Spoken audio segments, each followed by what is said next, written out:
Okay, so hello and welcome to Memory Sports TV. Today, I have a very special guest, my first interview for the World Championship. Alex Mullen is the first one to be here. Maybe he will be the first one in the competition as well. You will see. But yeah, Alex is a well-known figure in memory sports. He's a 3 times world memory champion, a 2 times memory league world champion, and he has a couple of world records. I'm actually not sure if he has still some in the memory league. He has, but in the traditional format, I'm not sure. Do we have any world records left? I I think they've all been broken by this point. I think the I had the numbers record that maybe was the hour numbers, which was hanging on for a little while, but then I think that was broken at this most recent World Championship. So it's about Okay. time. So I was looking up a couple of your competitions. I was looking up May 2015 and Mm. December 2015. What happened between May and December 2015?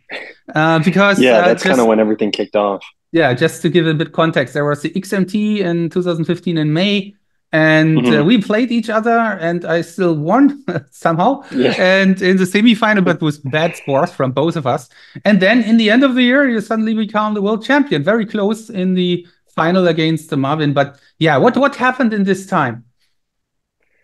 yeah. I think it was just kind of really when I started to hit my stride, both with like my system that I had been working on and just kind of like getting more experience and going to competitions and stuff. So like I had my first competition was in 2014. I forget what month exactly that was. Probably around the same time, like April or May. Um, and then from that point in 2014, after that, I switched to a larger system with 3 digits and 2 cards and that sort of thing. And then but it took me quite a while to get that system kind of up and running. And then so I went back to the USA competition the following year in 2015, and the XMT, if I remember correctly, was shortly after that. And so like I kind of had things going, but I wasn't fully up to speed, so to speak. And then another tweak that I did make was I think around that time is when I switched from doing a lot of things with 3 images per location to 2 images per location. So I think Hmm. that also helped me. But then I started to go to more competitions. I think I had maybe not terribly many, but I went to the XMT. I went to the U.S. Open, like Florian's competition that year as well. Trying to remember if there were any others that I went to. Maybe not. But having, like I said, made some of those switches, my system's getting better, switching my number of images per location, just getting some more competition experience. I think all of those things kind of came together at the right time for me that year. And then also, I definitely had some luck. I was feeling pretty good in training, but I didn't go into that competition in 2015 in the World Championship thinking I was going to win. I thought, okay, I think I'd be in the running. I could probably get top five. It'd be really cool if I could get top three or something like that.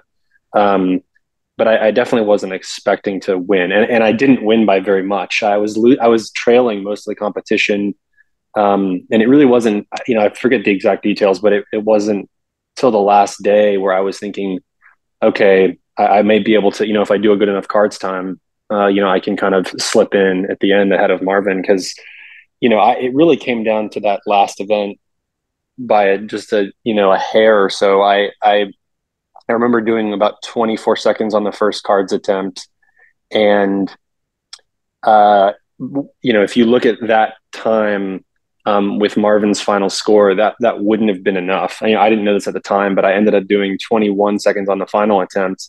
And if I hadn't improved my score from the 24 to 21, he would have won. So it really was that close. Um, and then so yeah, it was just kind of a very very fortunate accumulation of events for me, and that was really kind of a huge milestone for me.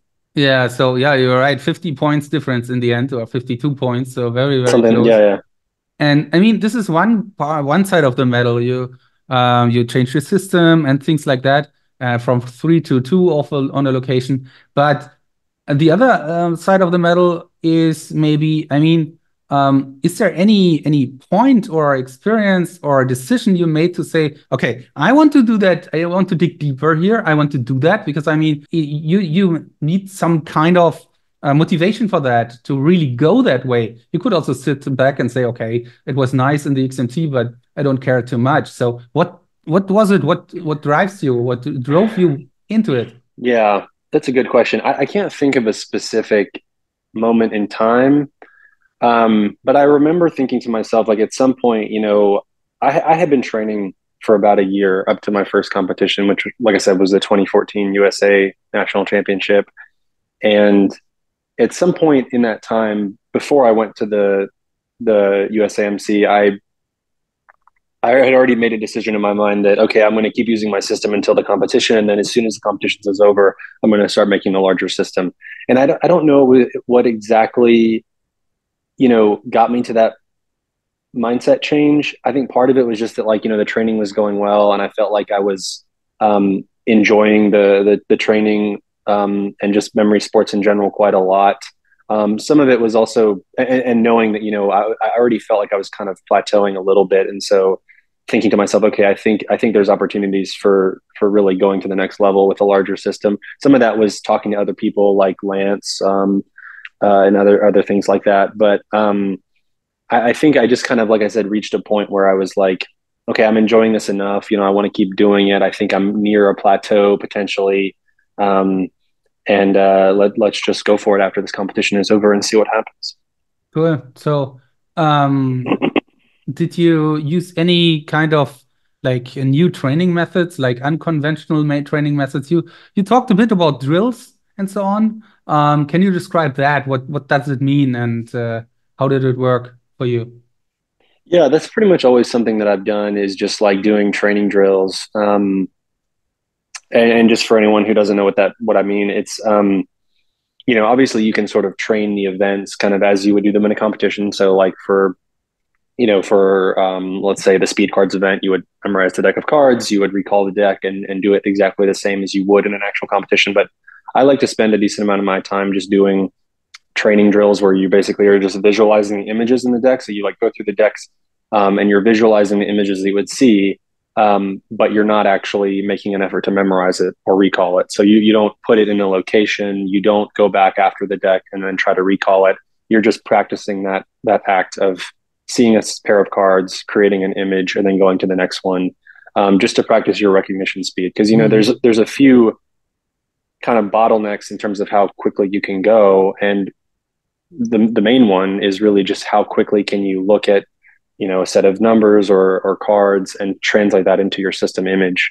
And so that was just a way for me to really kind of practice that specific skill, as much as possible. Because if you memorize a deck of cards, you're spending maybe let's say 30 seconds memorizing the cards, and then you spend the next 2, 3, 4 minutes recalling the deck, and you're only spending 30% of your, or not 30%, sorry, 30 seconds of that whole time, um, on the actual recognition task. I mean, sure, when you're like, going through the recall, you're visualizing the images and getting some practice that way. But, this sort of crucial skill, which is, seeing the images or seeing the cards and then very quickly generating the images, ends up only being a small fraction of your time. So just doing the drills was a way for me to,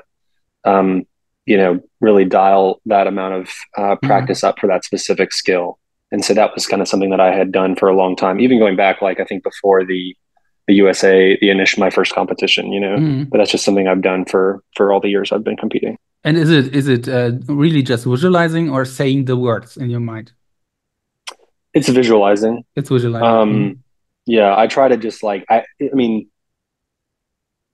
I don't really think about it at this Mm-hmm. point, but I mean, essentially what it is I'm trying to just visualize the images the same way I would if I were actually memorizing the deck. The only difference is that I'm not placing those images on any location. I'm just kind of Mm-hmm. seeing them in space, so to Okay. speak. So back then, I think you had a bit more time to train, right? So you were still studying. Today, you have a little family and things get a bit more Yeah, tight. yeah, I do. So, I mean, we have a 2-year-old daughter, um, Lily, and then we are both radiology residents Mm-hmm. here in Birmingham, Alabama, in the U.S. So we work full time, and so the training opportunities are not super high. And it's also part of it is a time thing, and then part of it is just sort of like you know there's only so much bandwidth that I have to be able to you know, with limited free time, I'm going to want to spend some of my free time, just relaxing and not doing memory training necessarily. Yeah. So,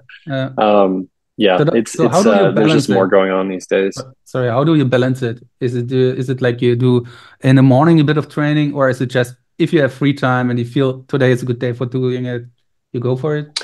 I try to be fairly consistent about it. So I mean, I feel like everybody's different, but I think like for me, that's one way of just trying to keep keep a decent amount of training up is just to do it the exact same way every day, and then just not think about it. I think if I were just kind of doing it here or there, I would probably lose the habit. But what I do is it's changed over the years, but I basically will, in the evening after Lily's gone to sleep, I'll just get on my computer, and this is kind of around the same time I'm sort of like checking my email and doing those other things. I'll just do some training at that point, and I usually always do a couple of memory league events, so like just actually doing the memory league training, and then doing some drills after that, and then that's Mm, it. That's how it looks for me every day. Usually it's not very long. I mean, I think that total amount of time probably is something on the order of 20 minutes or so. So mm, not something that I basically decided, this is what I feel like is a manageable amount of time for me. Something I can reliably keep up most days at least. Um, so yeah, I mean, definitely, could I be training more? Absolutely. But that was kind of for me what I felt like was something that was sustainable. cool. And if you think about your competition, so what would you say? What was the most memorable competition for you, and or moment in competition, and why? Hmm. I mean, there's so many moments. So I'm having to think here.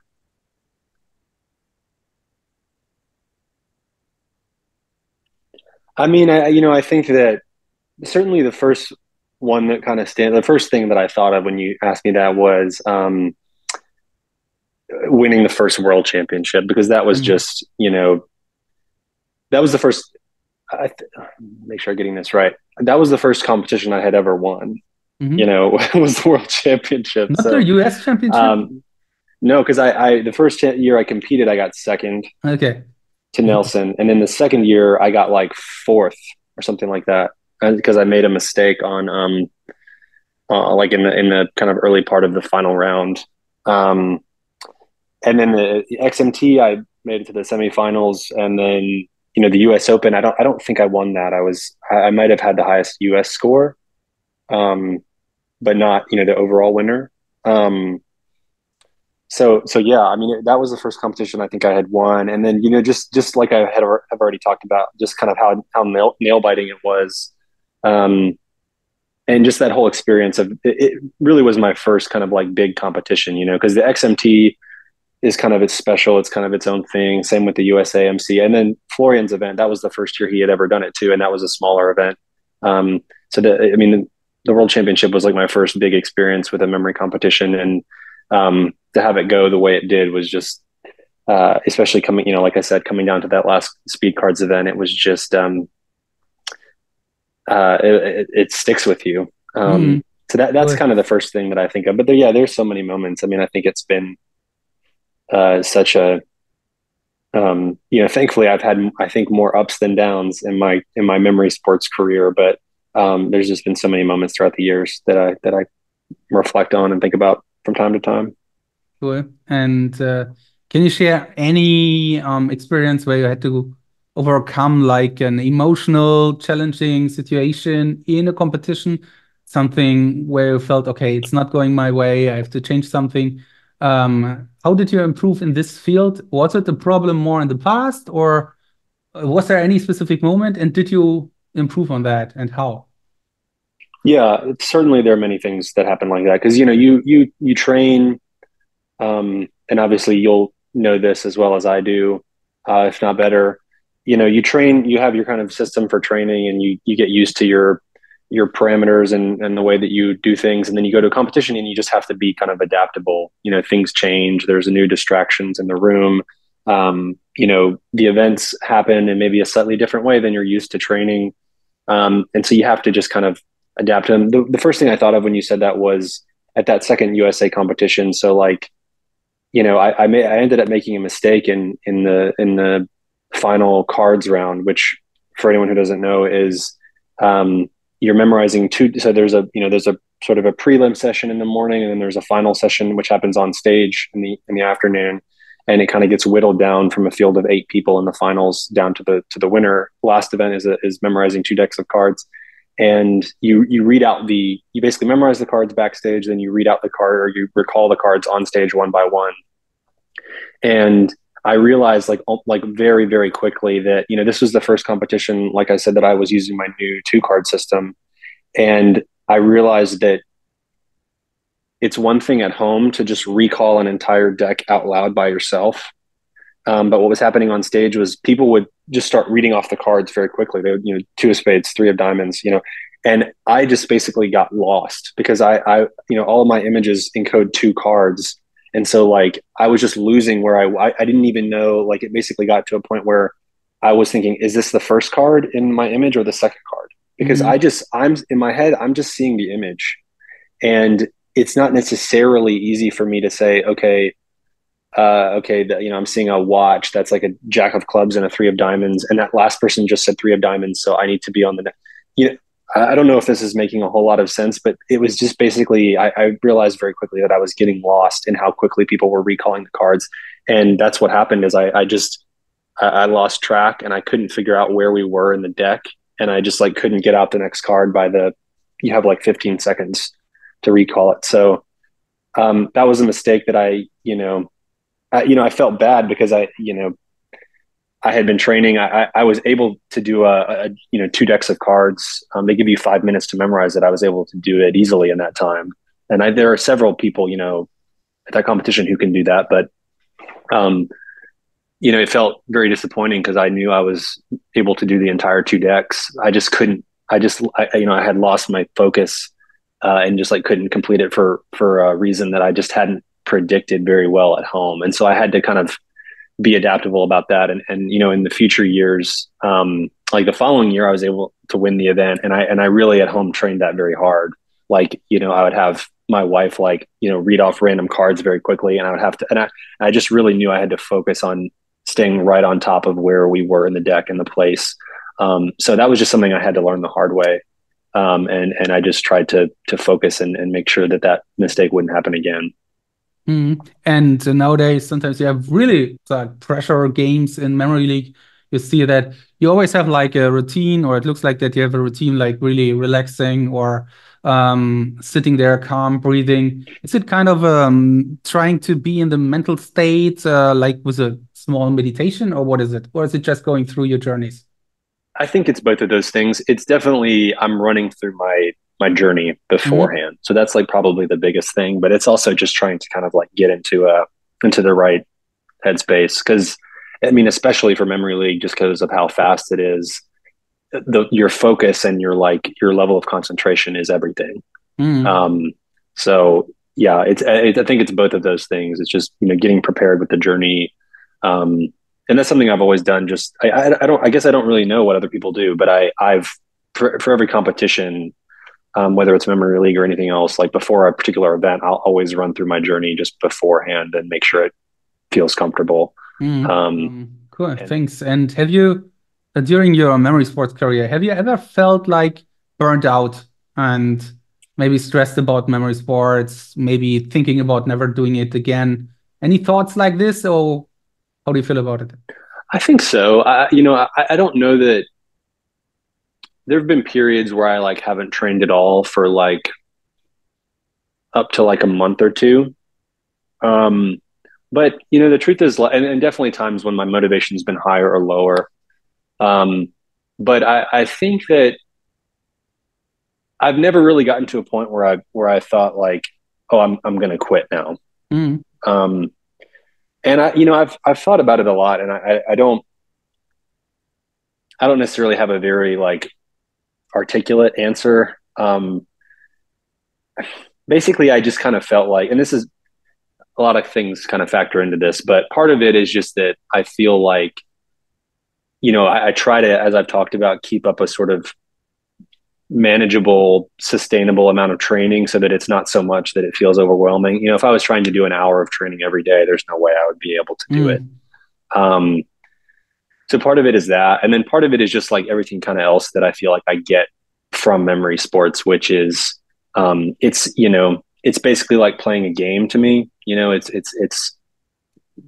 um, something that I find to be fun. It's something that you can, you know, improve at. And it was always kind of something I've always kind of gravitated, I think, towards things that allow me to kind of measure myself. And then I can say, hey, you know, I was able to improve, you know, X amount in this amount of time. And like that's something that's always like been very fun to me or cool to me, you know, whether that's with memory sports or any kind of, you know, physical sport, you know, just exercising, you know, running, or I'm not actually a big runner. I don't know why I said that per se, you know, weightlifting or something like this. But you know, anything where you can sort of measure yourself and just kind of actually see yourself improve. I think Mm. I've always just really enjoyed that. And that's something that memory sports gives me.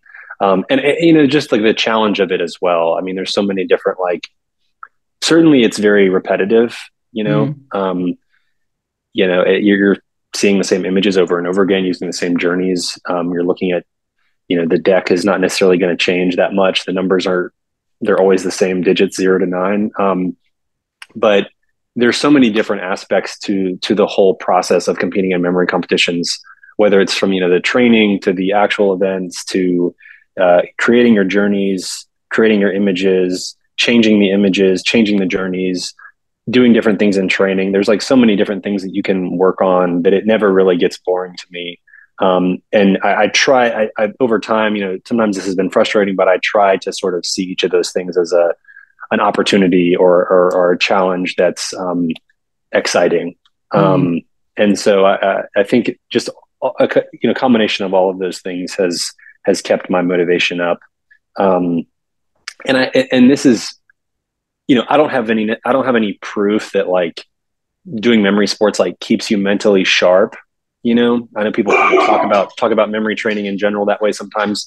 But I do feel like you know, it's something that when I do it and I'm able to keep up with it and see improvements, I just feel good about it. And I feel like it's, you know, a way for me to apply, um, you know, your focus and your attention in a way that's kind of interesting and challenging. So all of those things kind of keep me motivated. I know that was kind of rambling. Hopefully that made some sense, but That's, yeah, definitely. So, yeah, it's a good follow-up question here. So, apart from competing, how did being a memory athlete influence your life in yeah, general? I mean, the simplest answer is that, like, I mean, my life is just like, it's not that my life would be totally different if I hadn't competed in memory sports, but it's such a big part of my life now. And it wasn't something that I or anyone else in my life expected. You know, I only learned about memory sports, I think, or memory competitions, memory techniques in general, when I was maybe 20 years old.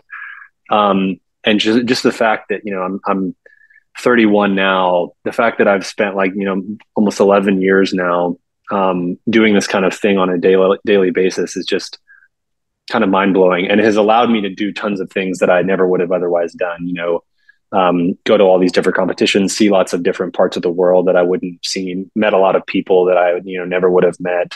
Um, so I think all of those things, it's obviously influenced my life in a big way.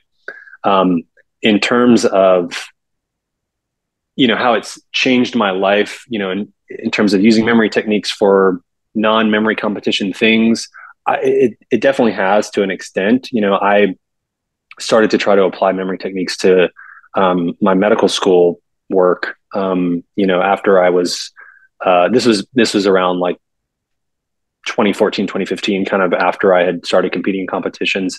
You know, I started to apply memory techniques to my classwork and was using that quite a lot. And so that certainly influenced my studying and school situation quite a lot.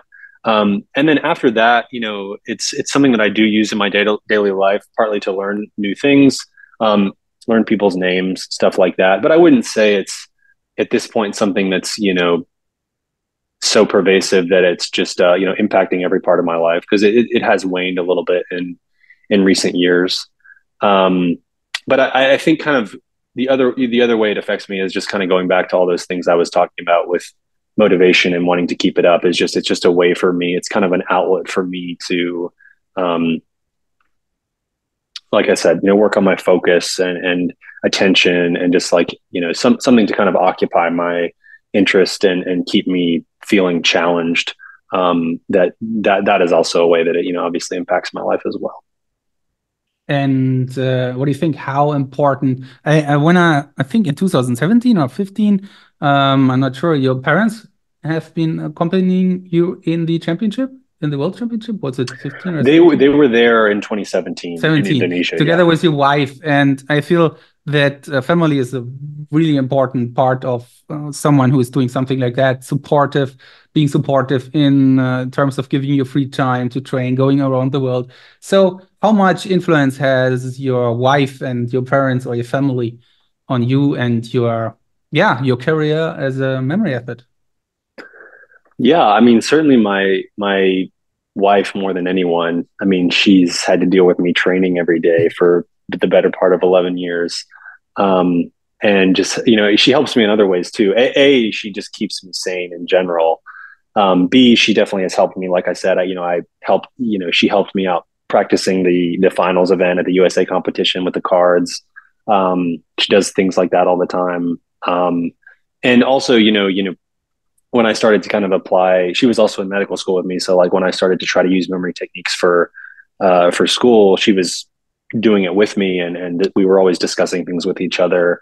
And that's kind of how our whole like Mullen Memory, website about using memory techniques for learning purposes started. And so she's always been like a really important person that I've dialogued with and discussed things with. And in addition to just being my wife and being kind of the backbone of my existence, my parents certainly too. I mean, in addition to raising me and doing all of that important work, I mean they've always been supportive of me doing competitions. They're always asking me to, when my events are, want to watch, want to tune into Twitch, and so like they're always just supportive and help keep me motivated to keep going.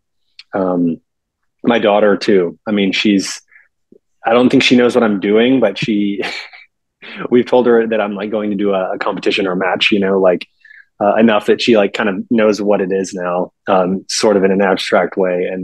And just in general, I think, a lot of parents can appreciate this, like, having a child just kind of helps you put everything into perspective. And it helps me just kind of, put everything else aside and just and be able to perform the best I can in the matches, but also not to take the results too seriously or beat myself up over mistakes and things like that. So Mhm.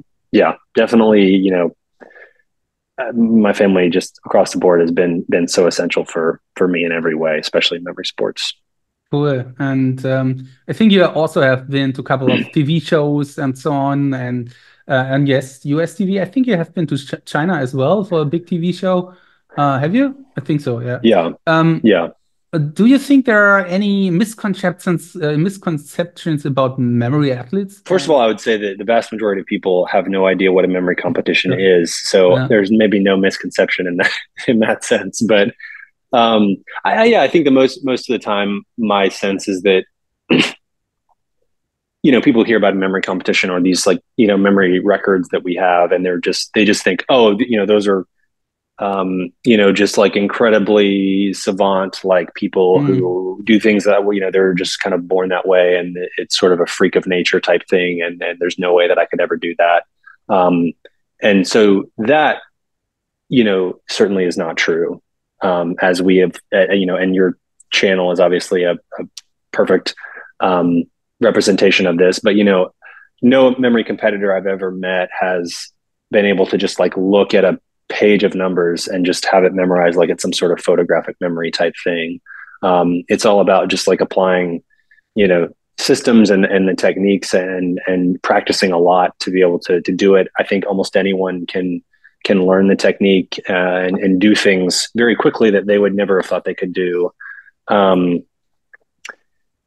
yeah, I mean, certainly there are people who have certain skills, the kind of first thing that comes to my mind is, Katie or Yenja or people with like synesthesia, and they tend to be very good at words and names events, and they just kind of have this intuitive sort of um, feeling for memory techniques already.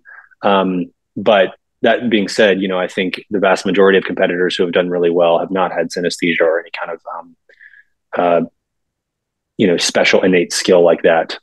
So it's definitely something that anybody can learn. And so, yeah, I think that's really the main misconception is just doing away with the idea that you have to have some sort of special gene or something to be able to do, perform memory feats like the way that competitors perform them. Yeah, and that also brings me to the last question. So, there's memory sports is there since 1991 already. So like 30 years now, and it's still small. It's still a niche, a very small sport. Do you see any? I mean, realistically, do you see any chance to make a big leap at one point so that will never reach football or chess, but at least like 100%, 200% more would be huge for us. So, do you see there is a chance to get that at some point, or do you think it will be always in this niche? That's a good question. I don't know the answer. I think I think certainly there will be organic growth over time. I don't know that it's going to be like this. It might just be kind of steadily moving. There are certain kind of things, like it seemed like it was really catching fire, like in China, for example, and there was like tons more competitors who were Chinese than others. And certainly, there's been some more exposure just with like different television shows and stuff that you and others have done. People learn about the techniques in all sorts of ways, from books, from TV, from that kind of thing. And then so there's, some of those things create a lot of like sudden interest. I think like, especially in the US, the book Moonwalking with Einstein was one of those. That's how I learned about memory techniques, as I read that book. And so like there were plenty of things that were kind of tipping points that really increased the number of people competing. So those are hard to predict. It's hard to know like how many more of those types of tipping points will happen and how quickly the sport will grow. I don't know that I certainly think that it's going to continue to grow and that, we can reach 100%, 200% more people. In terms of whether it's ever going to become something that becomes more than a niche thing, I don't know that it ever will.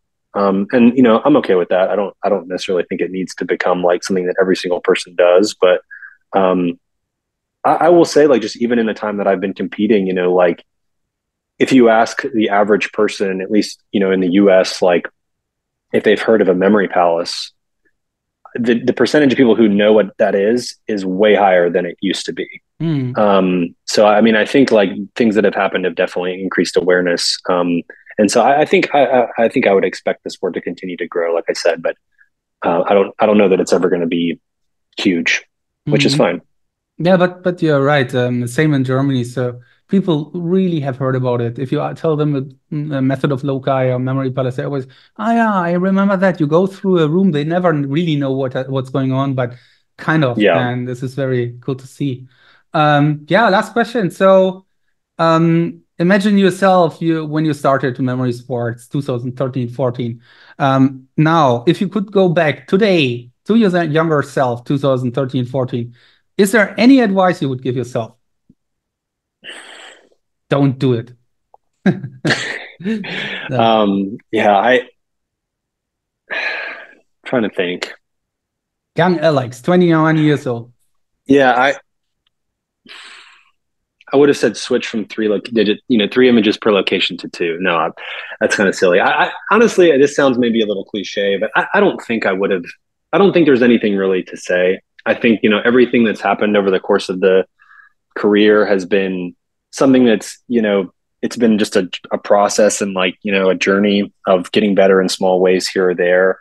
And I think that's honestly what I've enjoyed the most about it, is just kind of like the whole process of getting better bit by bit and just learning things here or there. And so, yeah, certainly there are things I might tell myself, like, don't be so hard on yourself, take things less seriously, that, and just kind of dealing with the pressure of competitions and, um, having high expectations, feeling like others have high expectations of you, and just kind of learning to manage that and not freak yourself out or be too disappointed if things don't go your way. I mean, I think dealing with all of that has been a process of learning for me, and something that has, I didn't necessarily mention it much before, but I think that's also one of the things that I really have enjoyed about being involved in memory sports, is just kind of learning and this is true, I think, of being in a relatively high level of sports in general, or, lots of other fields, but, just learning to deal with making mistakes, and learning to deal with pressure, and learning to deal with, how to kind of bounce back when things don't go your way. I think those are all valuable, just life lessons that I've been able to chip away at along the way. And so I don't know that I necessarily want to go back and change anything for myself, because it's just been it's happened the way it's happened, and it's been a fun process. So thank you, Alex. So yeah, it was a very nice interview. Thank you very much for taking the time. Looking forward to the World Championship. We didn't talk too much about this, but I guess you're trying to defend your title this year, but it will be not easy, will it? No, definitely not. Yeah, let's see how I think it goes. It gets better every year, but I think this certainly will be the hardest year. I mean, level of competition wise is the highest it's ever been. Just level keeps getting higher and higher. Get more people who can just do those fast times and those and just competing at such a high level of consistency. I mean, this is a bit of a tangent, but you look back at the scores and things that people were doing at the first XMT in 2014 and now till now, and it's just unbelievable how much better everyone has gotten. So I think things will keep getting better and better. It should be a good competition. Yeah, looking forward to see you there. So thank you, Alex, for your time. It was a really nice talk. Thank you, you too, Johannes. Nice to see you. Nice to talk to you. Thanks. Bye-bye.